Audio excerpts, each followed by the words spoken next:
आज का हमारा टॉपिक है power series of analytic functions. Unit 5th है, पार्ट 1, बीएससी फाइनल ईयर। इसके मैं पार्ट 3, 4 बनाऊंगी। तो यहाँ पर वैश्लेषिक फलन का घात श्रेणी निरूपण। पहले तो हम देखेंगे पावर सीरीज क्या होती है। तो यहाँ पावर सीरीज है n is equal to 0 to infinity A N Z की पावर n, या फिर n is equal to 0 to infinity A N Z minus A to the power n। ठीक है, इन पदों की अनंत श्रेणी को ही हम पावर सीरीज कहते हैं। जहाँ जेड है कॉम्प्लेक्स वेरिएबल, अभी तक आपने जो पावर सीरीज बनी थी वो रियल नंबर रियल उसकी करी थी, अब यह है कॉम्प्लेक्स की।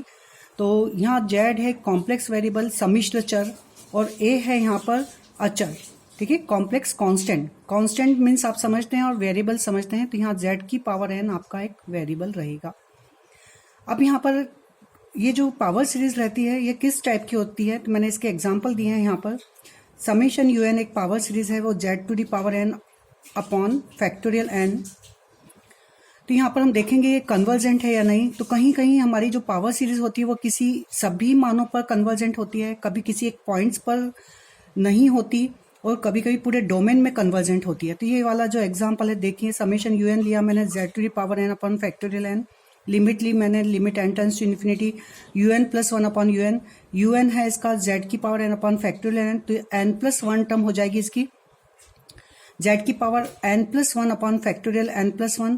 उसको आप ऊपर लिखिए, नीचे un रखेंगे, कैंसिल करेंगे तो आपको मिलेगा limit n tends to infinity mod of z की पावर अपॉन n प्लस 1।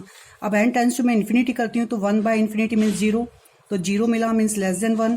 तो जो हमारी कंपेरिजन टेस्ट करते थे हम, उससे यदि हमारी जो लिमिट है वो लेस देन 1 होती है तो यह z के सभी मानों पर कन्वर्जेंट होगी, मतलब यह given series is convergent all values of z। अब मैंने दूसरी सीरीज ली यहाँ पर, summation U N means factorial n Z की पावर n। यहाँ पर limit n tends to infinity लगाया फैक्टोरियल n जेड की पावर n। तो देखिए यहाँ पर अगर मैंने z नॉन जीरो है, z यदि नॉन जीरो है मीन्स यहाँ कोई जीरो वैल्यू नहीं है, तो इस कंडीशन पर z is a complex number, तो उसकी पावर यदि इन्फिनिटी कर दूंगी किसी भी नंबर की तो इन्फिनिटी हो जाएगा। तो ये पूरी वैल्यू हो गई मेरी इन्फिनिटी, और यहाँ फैक्टोरियल n भी है तो n टेंड्स टू इन्फिनिटी पर भी ये वैल्यू क्या हो जाएगी, इन्फिनिटी। मतलब कन्वर्जेंट नहीं है जब z does not equal to 0। यदि मैं z इक्वल टू 0 रखकर देखती हूँ, तो मैंने z बराबर यहाँ 0 रखा तो ये पूरी वैल्यू मेरी 0 हो गई। तो उस कंडीशन पर मेरी लिमिट आ गई 0 means finite number and less than 1, तो यहाँ पर हो जाएगी कन्वर्जेंट। तो इस तरह से हम देख रहे हैं कि एक पॉइंट पर कन्वर्जेंट है z इक्वल टू 0 पर, ये नहीं है। इस टाइप के क्वेश्चन ऑब्जेक्टिव में भी आ जाते हैं कि ये सीरीज 0 पर कन्वर्जेंट है या नहीं, किस पर पॉइंट्स पर, 1 पर है, 2 पर, इस तरह से दे सकते हैं। अब दूसरी सीरीज, हम ज्योमेट्रिक सीरीज आप जानते हैं, n is equal to 1 to infinity Z की पावर n हमारे को ये गुणोत्तर श्रेणी होती है। जब इसका कॉमन जो मॉड ऑफ z यदि 1 से छोटा होता है तो कन्वर्जेंट, और ग्रेटर देन इक्वल टू 1 होता है तो डाइवर्जेंट। मतलब ये चीज एक डोमेन को बताता है। Mod of z is less then 1, इसका मतलब z, इसको हम लिख सकते हैं, मैं कॉम्प्लेक्स नंबर में सर्कल का पूरा मैंने एक वीडियो में बनाई है, मतलब z minus 0 is less then 1, मतलब ये सभी पॉइंट जिनका रेडियस यहाँ पर क्या है 1 से छोटा, तो उसके अंदर आ रहे हैं यहाँ पर। तो इस डोमेन में कन्वर्जेंट है, और जब mod of z greater than equal to 1 है तो डाइवर्जेंट। तो इस तरह से हम देख रहे हैं कोई भी सीरीज जो है वो कभी कभी किसी एक पॉइंट्स पर कन्वर्जेंट नहीं होती, कभी सभी पॉइंट्स पर कन्वर्जेंस हो सकती है, और कभी वह पूरे किसी एक पर्टिकुलर डोमेन में पूरे में कन्वर्जेंट हो जाती है। अब मैं इस टॉपिक्स में पढ़ाऊंगी मैं आपको radius of convergence of power series, आपकी घात श्रेणी का अभी radius of convergence of power series, मतलब आपको घात श्रेणी की अभिसारिता त्रिज्या निकालना, इसको रेडियस ऑफ कन्वर्जेंस को बोलते हैं हम, अभिसारिता त्रिज्या। किसी भी घात श्रेणी की अभिसारिता त्रिज्या ज्ञात करना है। ये शॉर्ट क्वेश्चन में स्टेप के क्वेश्चंस आते हैं, बहुत इजी क्वेश्चन है ये। अब यहाँ पर देखिए, यहाँ पर आपको एक पावर सीरीज दे रखी है, n is equal to 0 to infinity A N Z की पावर n। ठीक है, तो there exist r is greater than 0, मतलब प्रत्येक घात श्रेणी एक r ग्रेटर देन 0 को इस प्रकार रखती है कि every power series there exist A r greater than 0 such that mod of z is less than r। इस पर mod of z is less than r पर होती है absolutely convergent, and mod of z is greater than equal to r पर होती है वो divergent means अपसारी। इसी r को हम कहते हैं convergence of radius of convergence. Clear? तो ये mod of z equal to r, जिसमें घात श्रेणी, जिसमें मेरी पावर सीरीज कन्वर्जेंट है, तो यही सर्कल को बोलते हैं हम अभिसारिता वृत्त, convergence circle of the series. Clear? और इसी की त्रिज्या को हम अभिसारिता त्रिज्या कहते हैं। ये जो radius of the curvature sorry the radius of the circle is called the radius of convergence. वृत्त की त्रिज्या r को ही हम कहते हैं अभिसारिता त्रिज्या। इसको मैं यहाँ निकालना बताऊंगी आपको। हम त्रिज्या जो निकालते हैं दो फॉर्मूले रहेंगे। एक तो होगा 1/r is equal to limit n tends to infinity an upon an mod of an की power 1/n। an means z की पावर n के बाद जो पावर सीरीज में जो रहेगा वो होगा an, उसका nth टर्म। z की पावर n को छोड़ दीजिएगा, ठीक है। तो जो निकलेगा वो होगा n। उसमें हम ले लेंगे 1/n, उसका whole to the power 1/n। ये कब लेंगे? जब मेरा an whole to the power n के फॉर्म में होगा तो ये वाला फार्मूला लगाऊंगी। यदि मेरे फार्मूले में फैक्टोरियल n आता है an में तो मैं ये वाला फार्मूले को यूज करूंगी। ये फार्मूला है 1/r limit n tends to infinity mod of an plus 1/n। तो ये दो फार्मूले हैं। यदि फैक्टोरियल के फॉर्म में फैक्टोरियल n आ रहा है तो इसको यूज करेंगे, और whole to the power n पूरे की whole to the power n है तो इस फार्मूले को हम यूज करेंगे। तो अब मैं 3-4 क्वेश्चंस आपको यहाँ पर दे रही हूँ। उसके पहले हम एक लिमिट्स को जो यहाँ जनरली यूज होगी उसको हम देख लें। Limit n tends to infinity 1/n की power 1/n is always equal to 1। ये लिमिट को याद रख लीजिए। And limit n tends to infinity 1 plus x upon n whole to the power n होता है e की पावर x। मतलब जहां हम n लिमिट ले रहे हैं वही पावर में हो, ठीक है। ये दिस इज अ कांस्टेंट मतलब n, तो यहाँ पे भी हमें x अपॉन n दिखना चाहिए। तो ये होता है e की पावर x। सपोज यहाँ पर 1 है तो 1 प्लस 1/n की power n tends to infinity तो हो जाएगा e। यहाँ पर -1 आ रहा हो x की जगह तो यहाँ e की पावर -1। तो इस तरह से ये लिमिट को याद रख लीजिए, इस लिमिट को याद रखिए।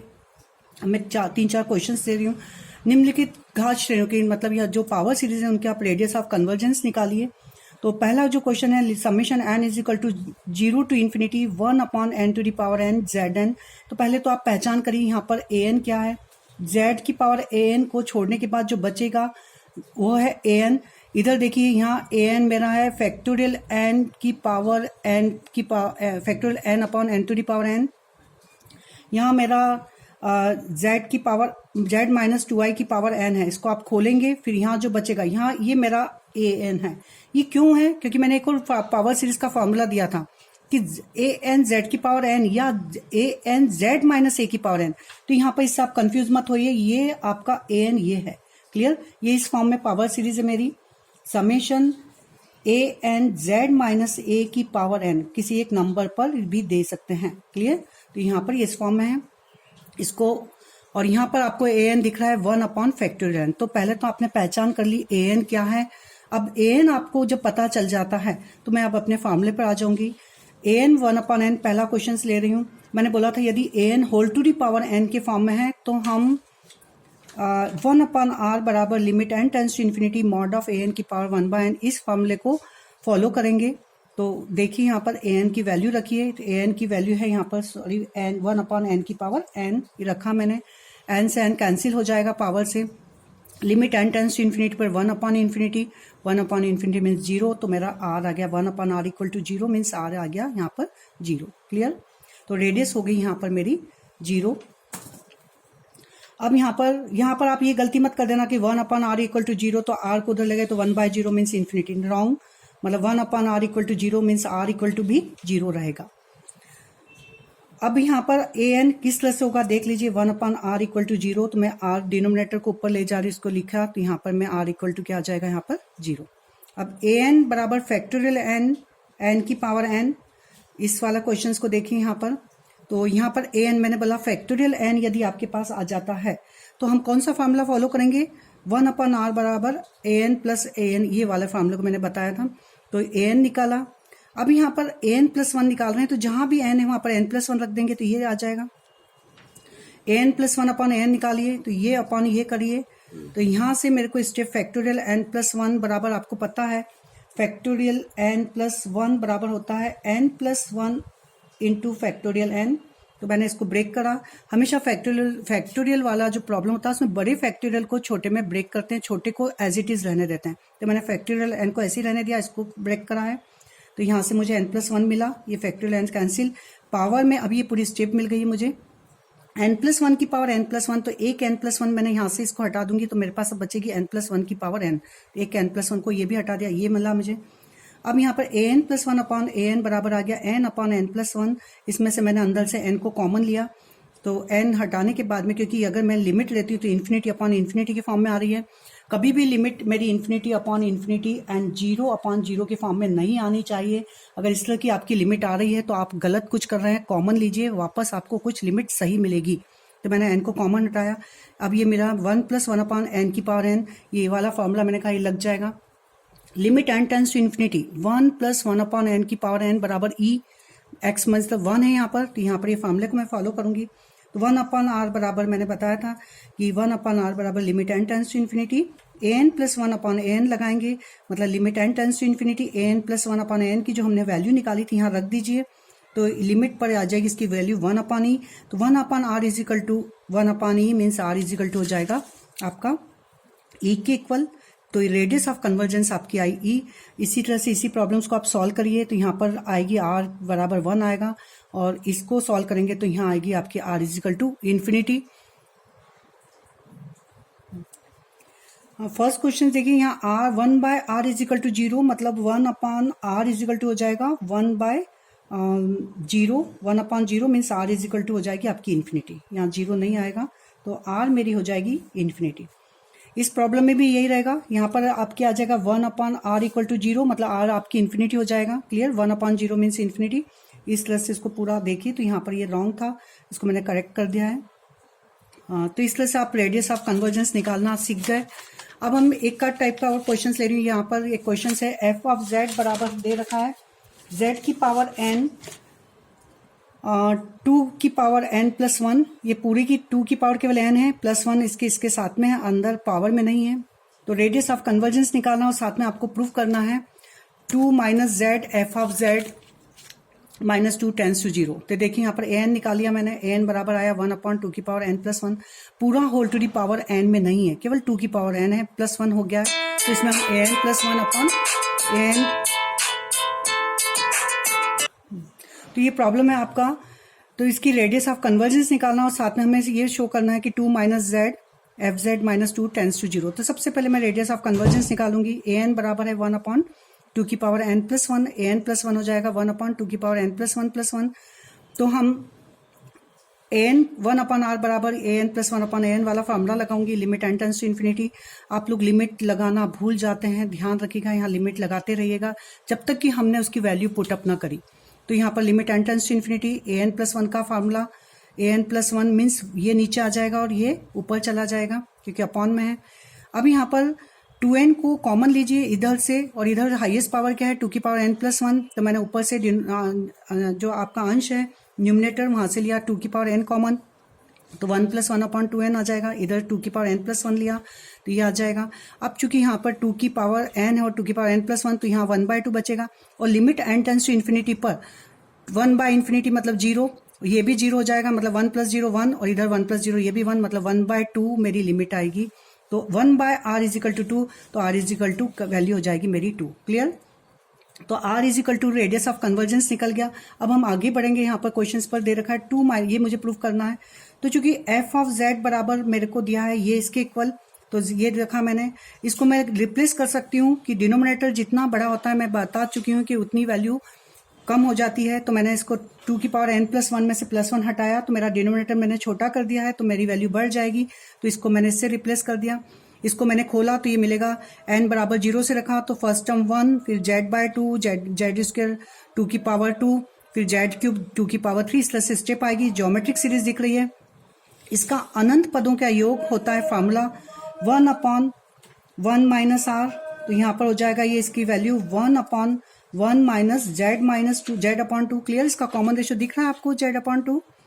तो अब मैंने यहाँ पर क्या करा, इसको लिया एलसीएम, तो टू माइनस जेड, और ये टू ऊपर आया means two upon two minus Z.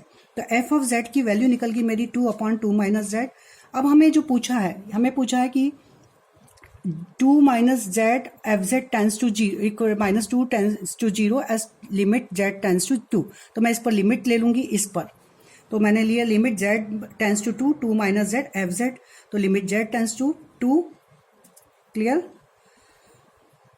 To minus Z, और एफ ऑफ जेड की वैल्यू क्या आई है, जो इसको यहाँ पुटअप कर दिया, अभी हम अब निकाल चुके हैं ऊपर से। एफ ऑफ जेड की वैल्यू आई है मेरी two upon two minus Z, value रख दी, 2 माइनस जेड से 2 माइनस जेड कैंसिल हो जाएगा, और यहाँ पर z limit Z tends to 2 पर मुझे वैल्यू मिलेगी केवल 2, तो ये 2 हो गया मेरा आंसर। मतलब limit Z tends to 2 minus Z F z equal to, यहाँ से मेरा निकला limit Z tends to 2 minus Z f of z equal to 2। Clear? तो यही मुझे पूछा था कि इसकी लिमिट जेड टेंस टू 2 पर आपको क्या बताना है। इसको अगर मैं -2 कर दूँ, इधर ध्यान दीजिए, ये मैंने यहाँ लिखा, इसको इक्वल टू 2 को -2 लेगी तो इक्वल टू 0, तो लिमिट जेड टेंस टू 0 पर इस वैल्यू क्या हो जाएगी, equal to which tends to 0। तो आप ये इसको इस फॉर्म में भी लिख सकते हैं। तो ये वाले एक और क्वेश्चंस मैं अब करवाना चाह रही हूँ। अगर सीरीज फॉर्म में आपको इस तरह से प्रॉब्लम दे रखी है तो इसकी रेडियस ऑफ कन्वर्जेंस कैसे निकालेंगे। तो यहाँ पर देखिए 1/2 जेड 1/3 2 इंटू 5 जेड स्क्वायर, इस तरह से दे रखा है हमारा प्रॉब्लम। तो an आपको दिख रहा है, यहाँ पर टर्म्स को आगे लेता जा रहा है, तो ध्यान रखिए आप यहाँ पर 1 3 5 मीन्स 2n माइनस 1 मत लिखना, ये आगे की टर्म्स को भी साथ में लेके चलेंगे। तो 1 into 3 into 5 and 2n minus 1, ये गलतियां आपसे होती हैं, तो इसलिए मैं ध्यान दिलवा रही हूँ आपको कि आगे की टर्म्स को भी कंसीडर करना है, क्योंकि यहाँ टर्म्स साथ में चल रही हैं। उसमें 1 3 है, तो ये देखिए इसको लेकर चल रहा है। नेक्स्ट टर्म बनेगी तो 1 इंटू 3 इंटू 5 इंटू 7, तो आगे की टर्म्स साथ में चल रही हैं। 2 इंटू 5 8, तो देखिए यहाँ पर जो हमारे ये 3 के मल्टीपल हैं, 3 के मल्टीपल में से एक कम किया गया है, मतलब 3 में से एक कम 2, 6 में से एक कम, 9 में से एक कम, तो 3n माइनस 1 यहाँ पर ये बन जाएगा। तो मेरा an बना 2 into 5 into 8 and 3n minus 1, n+1 निकाल लीजिए। n+1 में आपको क्या करना है, जो आपने an निकाला एज इट इज तो पहले उसको लिख लीजिए और फिर n की जगह n+1 रखिए। तो इसमें अगर आप n+1 रखते हैं तो 2n + 1 + 2 - 1, मतलब क्या मिलेगा आपको 2n + 1। इसी तरह से इसमें n+1 रखेंगे तो 3n + 3 - 1, मतलब नेक्स्ट टर्म मिलेगी आपको 3n + 2। इसको बहुत आसानी से इस तरह से निकालते हैं। तो पूरा an रखना है और फिर उसी n में यहाँ की जो टर्म है उसमें n+1 रख कर आगे की टर्म्स बढ़ेगी। तो यहाँ पर हमारा an + 1/n निकाला, क्योंकि मुझे रेडियस मेरे को कन्वर्जेंस निकालना है, रेडियस ऑफ कन्वर्जेंस। तो यहाँ पर मैंने इसकी वैल्यू निकाली तो ये सब कैंसिल हो जाएगा, केवल बचेगा मुझे 2n + 1/3n + 2, ये निकल गया। अब मैं 1/r निकालूंगी, फार्मूला मुझे पता है, limit n tends to infinity an + 1/n, limit n tends to infinity. मैंने निकाला यहाँ से n को कॉमन, तो n को कॉमन निकालेंगे तो यहाँ मिलेगा 2 + 1/n, और इधर से n को कॉमन निकाला 3 + 2/n, तो यहाँ 2/3 लिमिट बन जाएगी, बाकी 1/n और 3/n टेंस टू 0, तो ये लिमिट आएगी मेरी 2/3। ठीक है, यहाँ पर आपको बहुत अच्छी तरह सब लिमिट निकालना आ चुकी होगी। यहाँ से n को कॉमन लेंगे तो आ जाएगा 2 + 1/n, नीचे से 3n को कॉमन लेंगे तो 3 + 2/n, और n टेंस टू इन्फिनिटी पर ये 0 n कैंसिल, तो 2/3 मेरी लिमिट मिलेगी। क्लियर? अब लिमिट आ गई मेरी 2/3, मतलब 1/r = 2/3, तो r = 3/3। इसको प्लीज आप लोग रेसिप्रोकल करना मत भूलिएगा, क्योंकि ये 1/r है, तो आप जनरली 2/3 लिख के आते हैं और आंसर आपका गलत हो जाता है। पूछा है उसने r, तो उसको आप अपॉन में करके चेंज करिएगा। तो यहाँ मैंने रेडियस ऑफ कन्वर्जेंस को चैप्टर को खत्म करा है। नेक्स्ट चैप्टर में मैं टेलर्स एंड लॉरेंट सीरीज बताऊंगी, तो उसको आप देखिए, प्लीज सब्सक्राइब करिए, जिससे कि मेरी आप आगे की वीडियो देख सकेंगे।